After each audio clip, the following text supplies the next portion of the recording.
안녕하세요. DB성형외과의 디테일러 국동비 원장입니다. 오늘 영상의 주제는 이마거상인데요. 그 중에서도 이제 젊은 여성분들을 대상으로 하는 이마거상을 소주제로 정해봤어요. 이 주제를 정한 이유는 뭐냐면 이마거상이 필요한 분들이 이제 젊은 분들의 경우에도 간혹 있는데 이제 이렇게 젊은 20, 30대 여성분들에게 이마거상을 권해드리면 대부분 반감을 가지게 되세요. 그럴 수밖에 없죠. 저도 이해가 가요. 이마거상이라는 수술은 항노화 수술 개념, 이렇게 이마가 처진 거 또는 눈썹이 처진 거를 올리는 수술 아닌가 이렇게 생각을 하기가 쉽기 때문에 아직 노화가 그렇게 많이 오지도 않을 나이인 40살 이전 20, 30대 여성분들에게 이제 이 수술이 필요하다고 말씀드리면 내가 왜 이런 생각을 갖게 마련이죠. 그리고 또한 상담을 하다 보면 타 병원에서 이제 이마거상을 권유받았다, 내가 이마거상이 필요한 게 맞냐, 이런 질문을 하시는 분들이 계신데 제가 봤을 때는 좀 이마거상까지는 할 필요가 없는 경우도 많아요. 사실 그 말은 우리 다른 성형외과 의사들이 좀 과도하게 이마거상을 권하는 경향도 좀 있는 건 사실인 것 같아요. 눈 수술을 하지 않고 리프팅 위주로 하는 병원들에서는 눈으로 고칠 수 있는 경우를 이제 이마거상을 통해 해결하려는 경향이 있다 보니까 실제로는 눈 수술을 해야 될 사람한테도 이마거상을 권하는 경우가 있어요. 그래서 이제 혼란스러워 하시죠. 젊은 여성분들이 내가 이마거상이 필요한 게 맞는지 또는 해야 되는 것인지 이런 걸 이제 혼란스러워 하시는데, 그런 부분 때문에 그걸 정리해 드리려고 이번 영상을 이제 제작하게 됐고요. 젊지만 이마거상이 필요한 분들에 대해서 간략히 얘기해 보자면 눈썹이 이렇게 떨어져 있는 분들이에요. 눈썹이라는 게 이제 사실 안쪽 그 뼈와 결합 조직에 의해서 연결되어 있는데 연결이 좀 약하신 분들이 있거든요. 남들보다 빨리 좀 이렇게 떨어져 있는 분들 계시고, 또는 이제 뭐 이마 골격 구조나 뭐 원래 본인의 특성상 눈썹 자체가 낮게 있는 분들도 계시죠. 그렇게 되어 있으면 이제 인상이 좀 어두워 보이고, 그다음에 어떤 쌍꺼풀을 만들 공간이 부족하고 이런 문제가 있다 보니까 실제로 눈을 고치러 오셨지만 눈 수술이 아니라 이마거상을 해야 되는 그런 케이스들이 실제로 많이 있고요. 그걸 이제 실제 사례를 통해서 보여드리려고 하고, 또 하나 아셔야 될 거는 눈썹 하수라는 개념인데, 눈썹이 나이가 들면서 점점 조금 내려오게 되어 있어요. 사람들은 대부분 눈꺼풀, 이 쌍꺼풀 사이 피부만 처진다고 생각을 하거든요. 그 변화뿐만 아니라 눈썹 자체가 내려와서 눈꺼풀이 같이 처지는 이런 현상이 존재하기 때문에 30대 여성분들의 경우에는 그런 현상이 조금씩은 오기 때문에 이마거상이 필요한 경우가 있는 거죠. 젊지만 말로만 하는 것보다는 실제 케이스 보면서 젊은 여성들에서 어떤 경우에 이마거상이 필요한지 좀 알아보도록 할게요.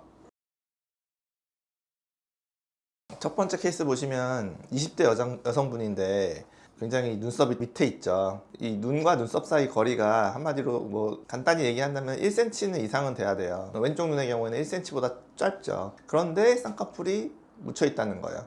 근데 이런 경우에서 이제 쌍꺼풀을 더 높여버리면 어떻게 되겠죠?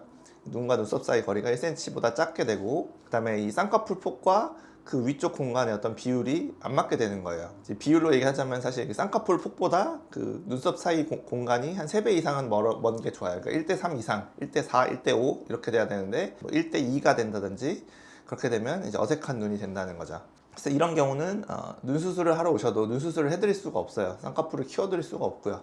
그러니까 이제 이마거상을 할 수밖에 없는 케이스고, 이분은 본인이 그거를 굉장히 잘 이해하고 계셨고 이마거상을 해달라고 오셨어요.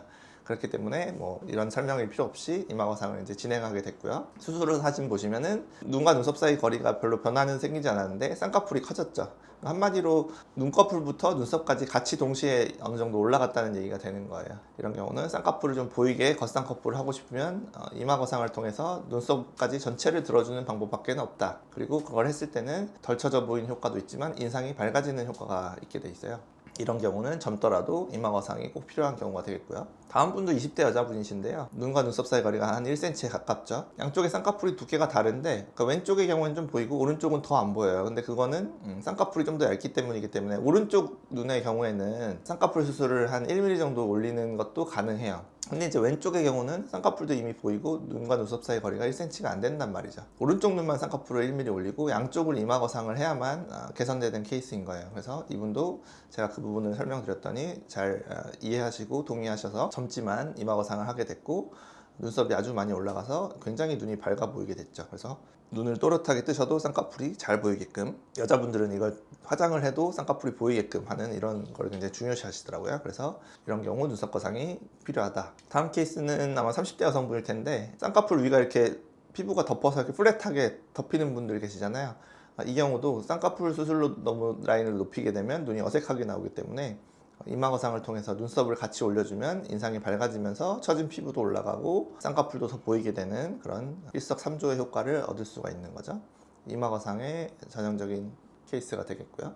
다음 분은 이제 눈 수술하고 이마거상을 같이 한 경우가 되겠는데, 이 경우는 이제 쌍꺼풀이 너무 많이 묻혔잖아요. 속쌍꺼풀보다도 오히려 더 낮아 보일 정도로 눈이 묻히는 경우가 되겠는데, 어느 한 가지로 수술을 하기에는 좀 부족한 그런 케이스가 되겠죠. 그래서 이분은 두 가지 수술을 다 원하셔서 쌍꺼풀도 좀 2mm 정도 올리고 그 다음에 이마거상을 통해서 눈썹을 올리는 과정을 했기 때문에 라인도 커졌지만 좀 더 자연스럽게 나올 수밖에 없고 쌍꺼풀 위를 덮는 피부가 펴지니까요. 그리고 인상도 훨씬 밝아지게 된다. 그래서 눈 수술과 이마거상을 같이 하는 그런 젊은 여성분들의 경우도 존재하고요. 다음 분은 아마 30대 여자분일 텐데, 특히나 이 이마거상이 필요하신 분들이 어떤 케이스냐면 눈과 눈썹 사이 거리가 이렇게 좁고 그 다음에 피부가 두툼하신 분들이에요. 두툼한 피부를 처졌다고 해서 여기서 잘라내거나 뭐 쌍꺼풀에서 자르건 눈썹 밑에서 자르건 두 가지 방법이 있겠지만, 좁은 공간에서 두터운 피부를 자르게 되면 눈은 더 어색해지게 되어 있어요. 눈과 눈썹 사이 공간은 더 줄어들게 돼 있고요. 절대 이 사이에서 뭔가를 하려고 하면 안 되고, 이마 쪽에서 눈썹을 올려주는 그런 이마거상을 해야만 이렇게 쌍꺼풀도 보이고 인상도 밝아지는 그런 효과를 얻을 수가 있는 거죠. 피부가 두꺼우시고 눈 위가 좀 두툼하신 분들이 이마거상 하기 아주 좋은 케이스예요. 다음 분의 경우는 그렇게 두툼한 케이스는 아닌데, 이분의 경우는 이제 이마거상이 효과가 좋은 이유는 이제 눈썹이 안쪽이 굉장히 떨어져 있는 이런 케이스죠. 그래서 이런 케이스는 좀 환해 보이는 인상을 주게 되어 있어요. 그래서 쌍꺼풀도 지금 오른쪽이 좀 얇아서 1mm 올려드렸지만, 왼쪽의 눈의 경우에는 이마거상만 했는데 훨씬 쌍꺼풀이 펴지고 인상이 밝아진 효과가 났죠. 그래서 눈썹 안쪽이 이렇게 떨어져 있는 분들, 이런 분들의 경우에는 이마거상 해주면 아주 인상이 밝아지고 좋아진다. 환해 보이던 인상이 밝아 보이게 됐죠. 이런 경우도 이마거상의 좋은 케이스가 되겠고요. 마지막 케이스는 눈 수술과 이제 이마거상을 같이 해드린 분이 되겠는데, 같이 해드린 이유는 마찬가지로 이제 쌍꺼풀이 너무 안 보이는 케이스였고, 그 다음에 여기 피부가 두툼하신데 여기서 쌍꺼풀을 너무 올려드리게 되면, 그러니까 원하시는 정도로 보일 만큼 키워드리게 되면 눈이 어색하게 나올 거기 때문에 쌍꺼풀은 한마디로 조금만 올리고 이마거상을 통해서 처진 피부를 올리자라는 데 이제 동의가 되셔서 눈 수술과 이마거상을 같이 하게 된 거고요. 시파 뽑고 난 직후인 10일째 사진인데, 이분이 이제 붓기가 다 빠졌을 때는 아주 자연스러워질 것으로 보이고 눈썹이 이렇게 잘 올라갔기 때문에 밝아 보이는 인상으로 될 것으로 이제 예상되고, 이분은 외국에 사셔서 한 달 경과를 오지 못하셨어요. 그래서 10일째 사진만 남아있는 그런 케이스가 되겠죠.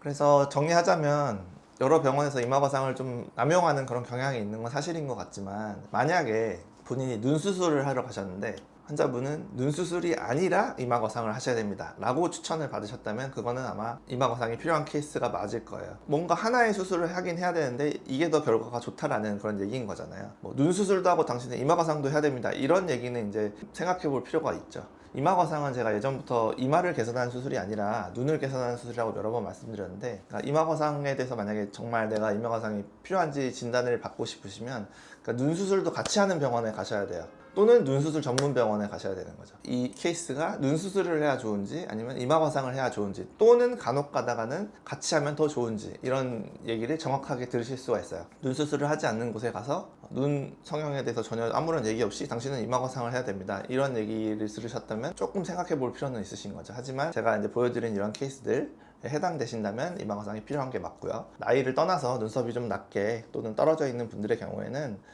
눈 수술을 하려고 하면 오히려 좋지 않은 결과를 낼 수 있으니까요. 너무 거부감을 갖지 마시고 이마거상을 고려하시는 게 좋을 것 같아요. 저도 사실 요즘에 눈썹이 점점 떨어져서 이마거상을 해야 되는 걸로 저도 판단을 하고 있는데, 남자다 보니까 이제 좀 고민을 하고 있죠. 좀 시간도 없고요. 그래서 아무튼 이마거상에 대해서 뭐 너무 거부감을 갖지는 않으셨으면 좋겠습니다.